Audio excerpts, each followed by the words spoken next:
अस्सलाम वालेकुम नाज़रीन, मैं हूं अरसान खोकर। आप देख रहे हैं प्रोग्राम प्ले फील्ड। सबसे पहले तो ये कि पाकिस्तान के लिए आज बड़ी खुशाइन बात है कि बड़े बड़े डिप्लोमेट्स, पूरी शानदार किस्म की शंघाई कॉन्फ्रेंस का पाकिस्तान में इनेकाद किया जा रहा है। ये पाकिस्तान भर के लिए और पूरी दुनिया के लिए मैसेज है कि पाकिस्तान हर किस्म की टूरिज़म हो, खेल हो, आपने आज़ादी से घूमना फिरना हो, जिसका जिक्र दुनिया भर के टूरिस्ट पाकिस्तान का विज़िट करने के बाद कहते हैं, तो पाकिस्तान दुनिया की सेफेस्ट प्लेस है और ये शंघाई ताउन तंजीम इसका मुंह बोलता सबूत है।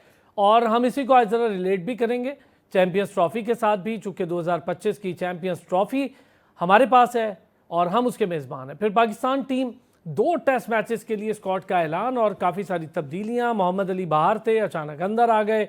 शाहीन, नसीम, बाबर आजम और सरफराज को रेस्ट करवाया गया। बेसिकली रेस्ट शाहीन, नसीम और बाबर के लिए है। सरफराज ऑलरेडी रेस्ट पे थे, बेंच पर थे, तो उनको तो रेस्ट करवाना ही था, तो वो रेस्ट हो गया। अच्छा, कुछ खबरें ये जी कि जब कनेक्शन कैंप हुआ तब सरफराज ने ही ये मशवरा भी दिया था कि कुछ प्लेयर्स जो अपनी परफॉर्मेंस नहीं उस तरह कर पा रहे जिसे सेटिस्फैक्ट्री मार्क कहते हैं, तो उनको आप रेस्ट करवाएं, उनको डोमेस्टिक में भेजें। उसमें सरफराज का अपना नाम भी आ गया। तो बहरहाल ये खबरें भी हैं। दूसरी तरफ उस्मान वाला वर्सेस वहाब रियाज। जनाब साबिक चीफ सेलेक्टर साहब, साबिक सीनियर मैनेजर वहाब रियाज ने उसामा मीर की एनओसी को लेकर जो बात फ़खर जमान ने कनेक्शन कैम्प में कही थी, अब वो खुल के सामने आ रही है। उसामा मीर की एनओसी को लेकर उस्मान वाला साहब के बिहेवियर पर काफ़ी गुफ्तगू की और यहाँ तक हुई बात कि उस्मान वाला ने एक जवाब दिया सोशल मीडिया पर, तो वहाब रियाज ने उसके जवाब में कहा कि मेरे पास ईमेल्स, स्क्रीनशॉट, सारा प्रूफ मौजूद है और मैं देने को भी तैयार हूँ। और ये मामला एक इंटरनेट के यानी सोशल मीडिया के एक शो से शुरू हुआ और फैल रहा है। अब खबरें ये हैं कि शायद उस्मान वाला साहब की भी सीट को ख़तरा है और जो पीसीबी की ब्यूरोक्रेसी है उसमें अखाड़ पिछाड़ होगी। उस्मान वाला साहब को शायद कुछ साबिक टेस्ट क्रिकेटर रिप्लेस करें, खबरें ये हैं। बाकी शाहीन ड्रॉप हुए, बाबर ड्रॉप हुए, पाकिस्तान भर में खलबली है। बाबर को लेकर बहुत ज़्यादा है क्योंकि फ़खर जमान का वो ट्वीट बहुत वायरल हो रहा है। फिर इंग्लिश कैप्टन साबिक कप्तान माइकल वॉन ने कहा कि ये फ़ैसला एक बेवकूफ़ी है बाबर को ड्रॉप करना, बल्कि दुनिया भर में मैं अगर सोशल मीडिया के थ्रू आजकल इजहार का तरीका है तो ट्वीट्स पर किसी ने भी इस बात को बेहतर करार नहीं दिया कि बाबर आजम को ड्रॉप किया। क्यों नहीं बेहतर करार दिया, इस पर करेंगे हम बात। पाकिस्तान में स्पिनर्स की इंडक्शन हो रही है। मेहरान मुमताज़ के लिए मैं बहुत खुश हूँ। साजिद अच्छा स्पिनर है। अब देखते हैं कि साजिद अपनी क्वालिटी प्रूफ करता है या नहीं, क्योंकि अभी तक साजिद अपनी क्वालिटी उस तरह से प्रूफ नहीं कर पाए। तो बहरहाल मेहरान मुमताज़ के लिए मैं बहुत खुश हूँ। बड़ा वंडरफुल गाय है, शानदार स्पिनर है, उसको थोड़ा मौका देकर ग्रूम करना चाहिए। हुरैरा आ गए टीम में वापस। कामरान गुलाम मेरी इत्तलात है कि डेब्यू करेंगे और डेब्यू करने जा रहे हैं और ये बड़ा अच्छा हो जाएगा कामरान गुलाम के लिए कि वो डेब्यू करें। हुरैरा को शायद डेब्यू का भी चांस ना मिले पहले मैच में, बाद में मिल जाए। जाहिद भी हैं और भी हैं। हसनैन लियाकत हमारे साथ मौजूद हैं, स्पोर्ट्स जर्नलिस्ट हैं, स्पोर्ट्स एंकर हैं, आप उन्हें सुनते रहते हैं। ख़ास तौर पे बाबर आजम को लेकर आप बहुत ज़्यादा सुनते हैं हसनैन को, तो हमने सोचा आज का बड़ा अहम दिन है तो हसनैन का होना बड़ा ज़रूरी है। हसनैन, थैंक यू यार, आपने वक्त निकाला। और साथ ही साथ डॉक्टर हफीज़ अमान, क्रिकेट एक्सपर्ट, इंटरनेशनल अंपायर हमारे साथ मौजूद हैं। डॉक्टर साहब थैंक यू सर, आपने भी वक्त निकाला। ज़रा सुनते हैं जी क्या चल रहा है हमारी टीम में और कैसे चल रहा है। हसनैन, काफ़ी तब्दीलियाँ हो गई, 4 अहम खिलाड़ी। देखें असलान साहब, जो आपने एक इंट्रो में एक बात की ना कि शायकीन क्रिकेट बहुत ज्यादा परेशान है बाबर आजम के ड्रॉप होने पे, तो उनको मैं ये बताना चाहता हूं कि बाबर आजम को ड्रॉप नहीं किया गया, बाबर आजम को रेस्ट दी गई है। अगले 2 मैचेस में बाबर आजम को सिर्फ आप खेलते हुए नहीं देख सकते हो। बाबर आजम पाकिस्तान के एक बड़े लंबे अरसे तक टॉप रन गेटर रहे। आप अगर टेस्ट क्रिकेट की बात करें, उनकी एवरेज 97 थी। इसी तरह ओडीआई क्रिकेट में वो अभी भी ठीक है, T20 क्रिकेट में भी ऑन एंड ऑफ उनकी फॉर्म लगी रहती है। लेकिन मसला ये है कि वो परफॉर्म नहीं कर रहे थे, वो 18 इनिंग से परफॉर्म नहीं कर रहे थे, उनको बैठाया गया है।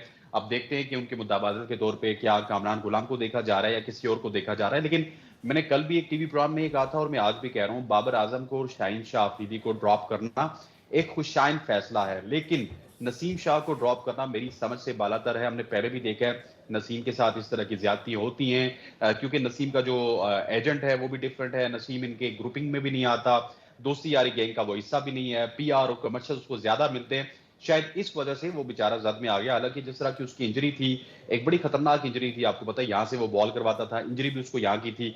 वो इंजरी के बाद कम बैक कर रहा है, लेकिन वो विकेट्स भी ले रहा है। अगर विकेट्स नहीं ले रहा तो चैनल टू चैनल बॉल करवा रहे हैं। आप अगर आखिरी टेस्ट मैच देखिए तो नसीम शाह वो वायद बॉलर था जिससे हमने वो क्या कहते होते कि बहुत ही किसी जमाने में जिस तरह बहुत ज्यादा वर्कलोड नहीं लिया जाता था मिसबा उल हक की तरफ से, वाब रियाज से, उस तरह का वर्कलोड था उनके ऊपर। तमाम तरह बॉलर्स को रेस्ट दी जाती थी, लेकिन नसीम शाह बॉलिंग के ऊपर बॉलिंग करवा रहे थे।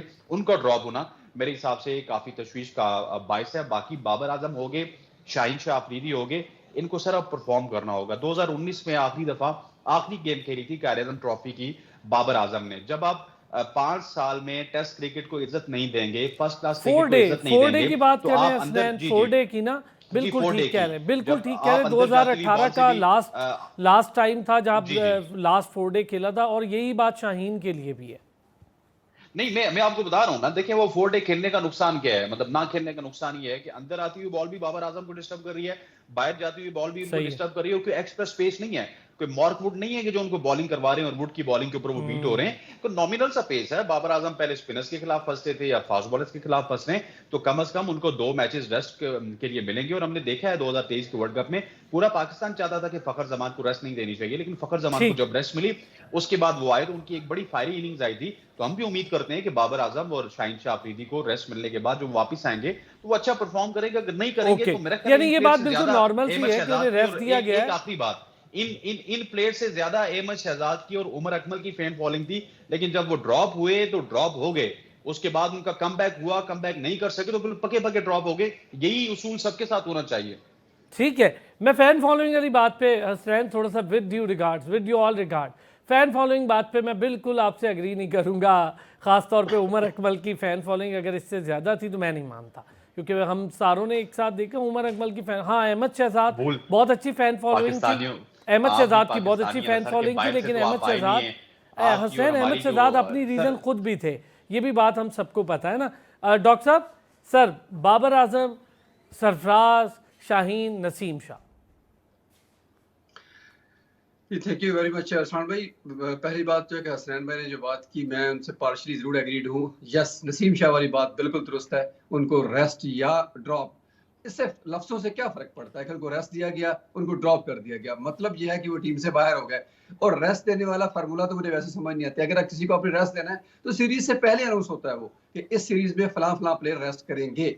और इस तरह की सीरीज नहीं होती जहां प्लेयर्स को रेस्ट करवाया जाता है। इंग्लैंड के खिलाफ आप खेल रहे हैं, आप नेपाल के खिलाफ नहीं खेल रहे, तो रेस्ट तो बनता ही नहीं है। और वो भी सीरीज का एक मैच हारने के बाद बाबर आजम को, तो रेस्ट से तो मैं एग्रीड नहीं हूँ। बिल्कुल भी बाबर आजम को रेस्ट या ड्रॉप नहीं करना चाहिए था, क्योंकि इस तरह का बैट्समैन वापस भी आता है तो अपने बैट से वापस आता है, ना कि आप उसको बेंच कर दें और फिर आपको तवक्को करें कि वो बाहर बैठकर क्या ऐसा चमत्कार करेंगे बैठे बैठे कि फिर अगले टेस्ट में या उससे अगले टेस्ट में या अगली सीरीज में वापस आ जाएंगे बगैर कुछ खेले, या एक आध मैच खेलेंगे, डेफिनेटली वो जाके नीचे खेलेंगे तो परफॉर्म कर लेंगे, वापस आएंगे तो फिर अगर खुदा ना खासा परफॉर्म ना हुआ कि नहीं जी इनकी क्रिकेट ही खत्म होगी, जैसे हसनैन भाई ने कहा कि उमर अकमल और अहमद शहजाद की तरह कि वापस आए और ना परफॉर्म हुआ और हमेशा के लिए बाहर हो गए, तो मेरा ख्याल है कि बाबर के साथ ये करना काफी बड़ी ज्यादती हो जाएगी। और उनका कंपैरिजन अहमद शहजाद और उमर अकमल के साथ बनता भी नहीं है। वो और कैलिबर के प्लेयर हैं और हैं, इसमें कोई शक नहीं। उनका बुरा पैच जरूर चल रहा है, 18 इनिंग्स में उन्होंने 50 नहीं की,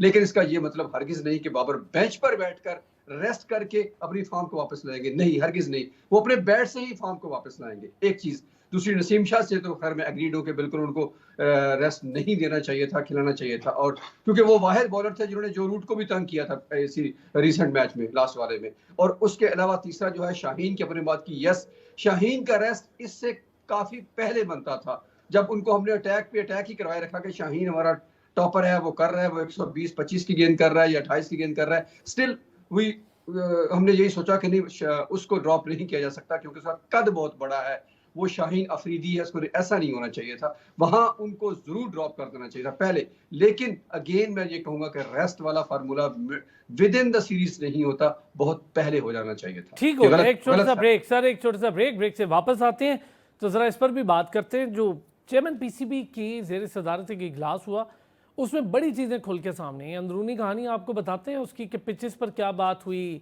सिलेक्शन पर क्या बात हुई, फिटनेस के मैार पे क्या बात हुई, ये बड़ी इंपॉर्टेंट चीज़ है। वापस आते हैं ब्रेक से, इस पे बात कर। वेलकम बैक जी। हसनैन लियाकत, डॉक्टर हफीज़ अमान तो हमारे साथ हैं ही, हमें ज्वाइन कर लिया। ज़हूर भट्टी साहब ने, क्रिकेट कोच भी हैं।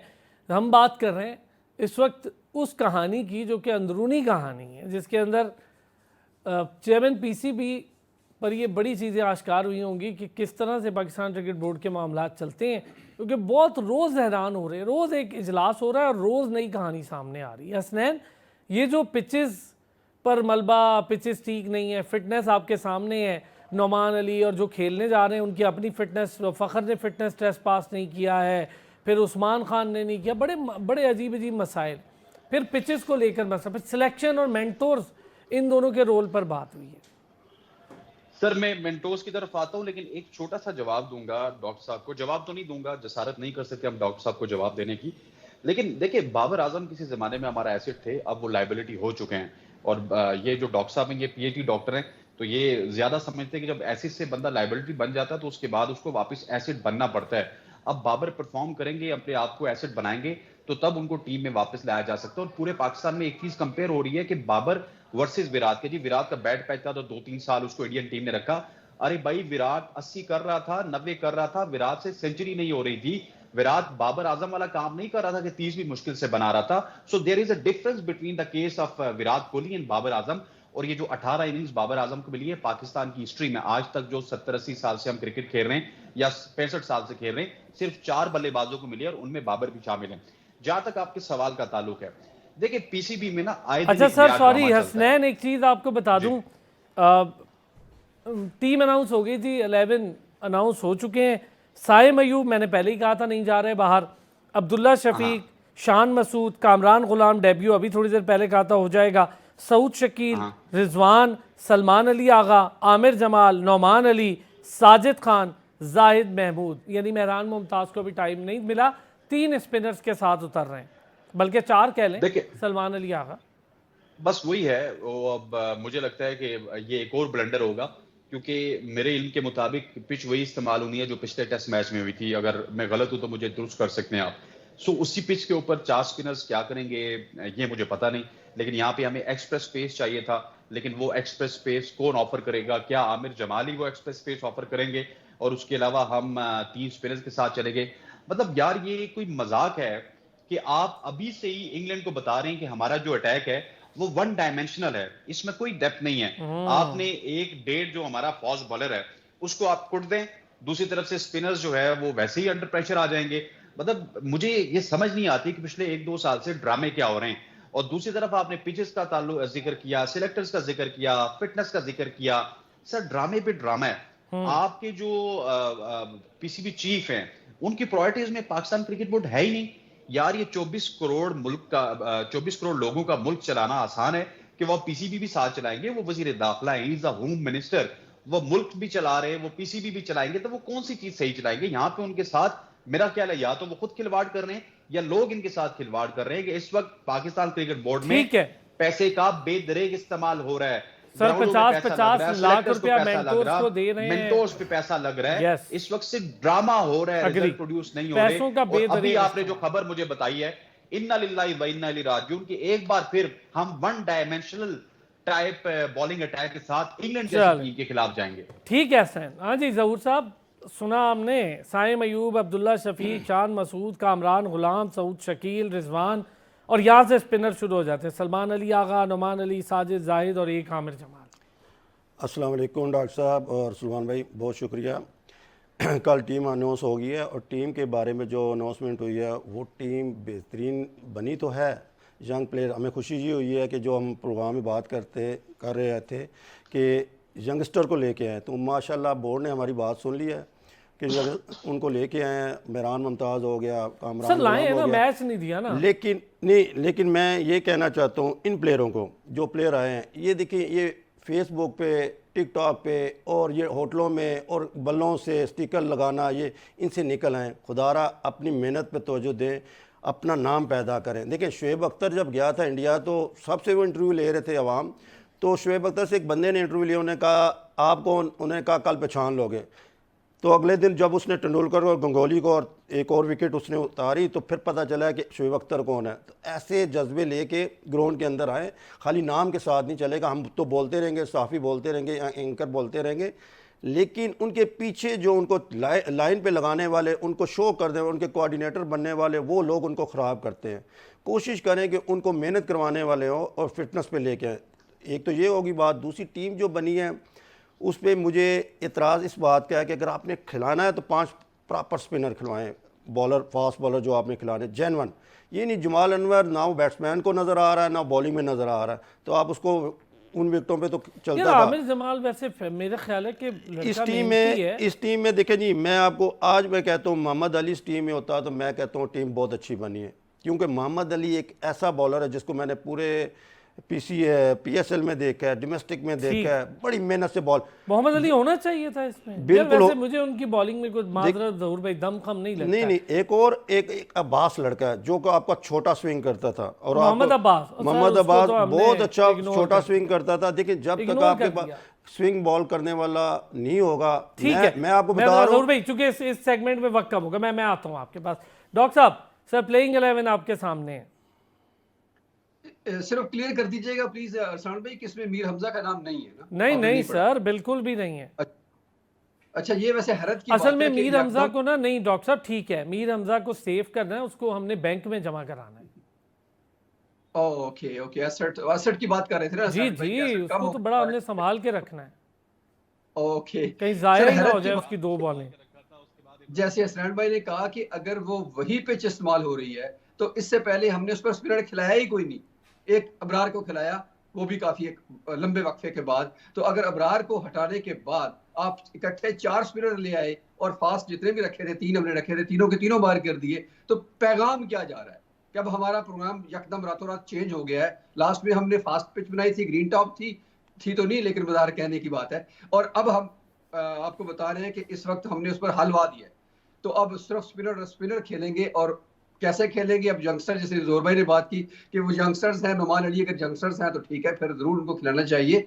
और सेकंडली यह है कि मोहम्मद अली से बिल्कुल एग्रीड हूँ आपकी बात से सैन भाई कि मोहम्मद अली में वो दमखम नहीं रहा। जरूरत थी इस बात की, जो पहले मैच से पहले हम बात कर रहे थे कि मीर हमजा एक तो वो लेफ्टी है, फिर वो वाहिद बॉलर है जो आपको दोनों तरफ बॉल को शेप करता है। जहां तक रही बात पेस की, तो उसकी पेस भाई शाहीन से तो बेहतर रही है, और ऑस्ट्रेलिया भी क्वालिटी बॉलर है। पेस का तो उसके तो हम पेस से इशू नहीं रखते, क्वालिटी बॉलर है। देखिए जो बंदा स्विंग करता है वो बंदा परेशान करता है। सर सबसे अहम बात यह है कि अगर आमिर जमाल ही अटैक करेंगे, जो कि बेसिकली आपके सपोर्टिंग बॉलर थे इस वक्त, तो सबसे एक बॉलर आपके पास है, वो भी हाफ बॉलर, क्योंकि वो ऑलराउंड कैटेगरी में खेलते हैं। तो वो अगर अटैक करेंगे तो बाकी आप दूसरी तरफ से कौन अटैक करेगा? सेकंड पेसर ही नहीं है आपके पास, तो ये तो मैसेज ही बिल्कुल गलत चला गया। और अगर आमिर जमाल को खुदा ना खासा इंजरी हो जाती है, या इवन उसको रेस्ट देने के लिए भी आपके पास दूसरा बॉलर नहीं है, तो क्या सारे का सारा मैच हम 20 विकेटें लेने की तवक्को अगर इन स्पिनर से कर रहे हैं, तो मेरा ख्याल है कि फिर खुदा हाफिज है। अच्छा, वैसे मैं आप तीनों हज़रात से ना एक बात पूछता हूँ एक ब्रेक के बाद, और वो बात ये, एक बार हम फैसला करते हैं बांग्लादेश के खिलाफ सारे ही पेसर डाल देंगे, अब हम फैसला करते हैं स्पिनर डाल। मुझे तो ये समझ नहीं आ रहा, ये जैसन गिलिस्पी ये फैसले कर रहे हैं, आकिब जावेद साहब ये फैसले कर रहे हैं, अजहर अली ये फैसले कर रहे हैं, असद शफीक ये फैसले कर रहे हैं जो कि है ही नहीं मुल्क में। कौन कर रहा है ये फैसले? कहाँ से आ रहे हैं? समझ में नहीं आता कैसे फैसले होते। वापस आते हैं ब्रेक से, इस पर करते हैं बात। वेलकम बैक जी। हसनैन, ये जो स्पिनर्स की एक फ़ौज है और एक पेसर्स की फ़ौज हम रख लेते हैं, अजीब फैसला है। या तो बिल्कुल फास्ट खिलाते हैं, या बिल्कुल, डॉक्टर साहब ठीक कह रहे हैं कि आमिर जमाल आपका मेजर यानी मरकजी रोल का पेसर तो नहीं है। बिल्कुल ठीक कह रहे डॉक्टर साहब, और मैं आपको बताऊं, आपके पास टाइम कम है। मोहम्मद अली के हवाले से आप बात कर रहे थे ना, अली इस तरह की पिच, जिस तरह की पिछली पिच थी, उसमें बड़ा साजगार इस वजह से होता कि अली की एक ही क्वालिटी है, कोई सीम एंड स्विंग ज्यादा नहीं करता, लेकिन वो चैनल टू चैनल बॉल करता है। इस स्क्वाड में मीर हमजा को होना चाहिए था, जिनके पास सीम भी है, स्विंग भी है, वो तंग करते। लेकिन ये पाकिस्तान क्रिकेट का जनाजा है, मैं कहता हूँ जरा धूम से निकले। और फिर मुझे सिलेक्टर्स की सोच पे, जैसन गिलेस्पी की सोच पे, पाकिस्तान क्रिकेट बोर्ड की सोच पे मुझे सलाम पेश करना पड़ता है ऐसी सोच को कि 42 साल नुमान अली को फोकियत दी गई है, लेकिन मेहरान मुमताज को फोकियत नहीं दी गई, जो अगर अच्छा डेब्यू कर जाता तो वो आपका एसेट बन सकता था। लेकिन हम उसी लाइबिलिटी को अपना एसेट बनाना चाहते हैं जिसने 1-1.25 साल में या 6 महीने में हमारी क्रिकेट को खैराबाद कह देना है। ये तो हमारी मेंटालिटी है हमारी क्रिकेट टीम की। सर डॉक्टर साहब, मेहरान मुमताज़, मैं अग्री हूँ। मेहरान मुमताज़ का देखें, आपने जब इतना डेयरिंग स्टेप ले ही लिया है, ड्रॉप कर ही दिया है शाहीन, नसीम और बाबर और सरफराज को, और भाई खिला दो ना मेहरान। मुझे बताएं, जाहिद की क्वालिटी, नौमान अली की क्वालिटी क्या मैच कर रही है उस स्टैंडर्ड को? कई कई बार तो ट्राई हुए हैं ये। नहीं, मेरा नहीं ख्याल कि सर इंटरनेशनल क्रिकेट को ये मेंटालिटी या ये परफॉर्मेंस या जितनी भी पास्ट में परफॉर्मेंस है वो ये कहीं भी मैच करती है कि पाकिस्तान को ये मैच निकाल के दे के चले जाएं। ऐसा नहीं है, इनमें कोई भी ऐसा मुझे नहीं लगता। इवन आमिर जमाल समेत, नुमान अली समेत, जाहिद महमूद का तो खैर आप ऑफ द रिकॉर्ड भी बता रहे थे कि उनका तो जो नजर आ रहा है पैथेटिक है परफॉर्मेंस। मेरा नहीं ख्याल कि वो यहाँ पे भी कोई चमत्कार कर पाएंगे। तो आई डोंट थिंक सो कि ये जितना भी स्क्वाड हमारा खेल रहा है ये उस कैलिबर का है कि ये पूरा आपको 20 विकेट लेके दे जाए और मैच निकाल के दे जाए। हाँ, अगर कम अज कम, बिल्कुल सही कहा आपने कि अगर करना ही था तो फिर मेहरान को भी खिला देते, एटलीस्ट वो नुमान की जगह पर जगह लेते और 2-4-5 साल के लिए हमें कोई स्पिनर तो मिल जाता है ना। अब नुमान के तो जाने का वक्त हो गया, बल्कि हो चुका है ऑलरेडी, लेकिन हम फिर भी उसको वापस बार बार लेके आ रहे हैं। तो आई डोंट थिंक सो कि नुमान अली को खिलाना चाहिए था इस मैच में 100%। Yes, I agreed with you कि मेहरान मुमताज की जगह 100% बनती थी, बिल्कुल बनती थी। और कभी पेसर कभी स्पिनर, और पेसर भी ऐसे जिनकी पेस खुद ऑफ स्पिनर जैसी हो गई हो, और अब स्पिनर भी वो जिनका टाइम चला गया हो। समझ में नहीं आ रहा मुझे। देखिए, ये पार्ट टाइम बॉलर इन्होंने खिला दिए, बिल्कुल सही बात है, पार्ट टाइम बॉलर। और ये हसनैन भाई ने जो बात की है मैं इन पे एग्री करता हूँ। मेहरान मुमताज़ इस टाइम आपका स्टार है। मैंने पहले प्रोग्राम में आपको कहा था कि मेहरान मुमताज़ की बॉलिंग, क्योंकि मेरे नेट के साथ वो नेट करता है, तो मैंने उसकी फिटनेस पे भी टाइम देखा हुआ है, उसकी चीज़ों में। यंग लड़का है, बैटिंग बहुत अच्छी करता है, फील्डर बहुत अच्छा है। और मेहरान मुमताज़ की सबसे बड़ी बात कि उसकी एज है, उसकी देखिए उसकी हाइट है, उसके पास फ्लिप ब्रेक भी है, बाहर भी निकालता है, अंदर भी बॉल लेके आता है और बेहतरीन आपका बॉलर है। देखिए आपके ये 10 साल आगे काम आएगा। नुमान ने तो आपके जो ये लास्ट सीरीज है, ये लास्ट सीरीज़ के लिए आपने उसको खिला दिया, आपने उसको देखें लेके आए। बोर्ड की बड़ी एक मैं उसको सलाम करता हूँ कि उसको लेके आए यंग प्लेयर्स को, लेकिन उसको मौका देना चाहिए था। अभी उसको मौका दे ना करे तो फिर वो आप बात कर सकते हैं, लेकिन अभी उसका टाइम था, उसको आपको देना। और एक और सलमान भाई, मैं बाबर आजम की बात कर रहा था कि साहब ने बात की, मैं बड़ा सुन रहा था। बाबर आजम को इस टाइम नहीं निकालना चाहिए। उसकी एवरेज मैं देख रहा था 46 की है उसकी टेस्ट की, और 56 की वनडे की और 41 की।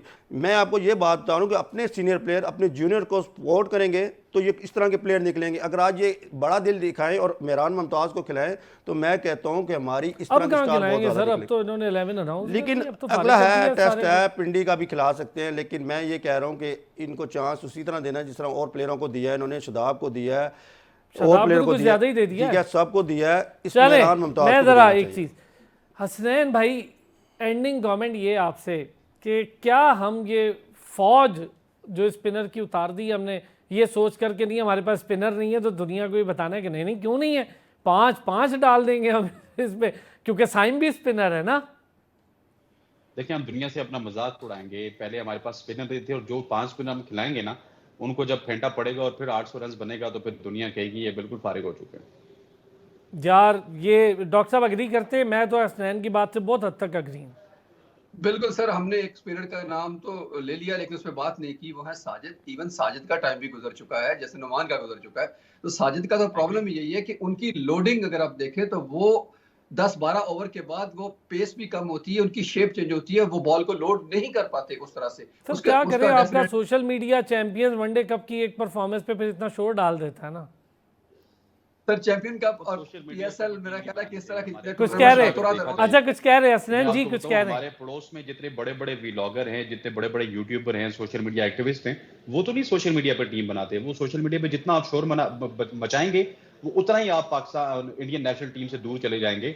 हमारे यहाँ पता नहीं सोशल मीडिया के ऊपर टीम बनती है। सोशल मीडिया के ऊपर जब टीम बनेगी ना, इसी तरह के टिकटॉकर पैदा होंगे, बड़े क्रिकेटर पैदा नहीं होंगे। वाह, ओए होए होए।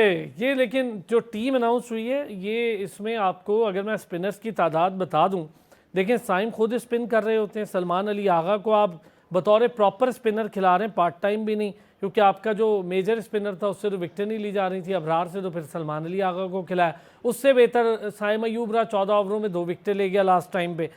उसके बाद नौमान अली हैं, साजिद हैं, जाहिद हैं, ये 5 आप स्पिनर हैं और ढेर आप ट्राई करेंगे, हर किसी को करवाएंगे बॉल, जिसकी बारी नहीं आएगी वो बॉल करेगा। मुझे तो ऐसा टेस्ट मैच लग रहा है, भाई तुझे बैटिंग नहीं मिल रही, चला तुझे बॉलिंग करवाते हैं। और फिर एक आमिर जमाल होंगे और आमिर जमाल पे इतना प्रेशर डाल के उसको फ्लॉप करके ये कहानी हमें बता दी जाएगी, देखिए उससे नहीं हुई वो बॉल, ओ भाई वो ऑलराउंडर है यार, क्यों उसके वो परफॉर्मेंसेस ख़राब करते हो। बहरहाल जी बहुत शुक्रिया Hasnain, thank you so much आपका। डॉक्टर हफीज़ अमान साहब बहुत शुक्रिया, ज़हूर भट्टी साहब बहुत शुक्रिया आपका। फिर होती है जी कल आपसे मुलाकात, और कल मैच है, मैच का दिन है, देख लेंगे कल क्या सिचुएशन होती है।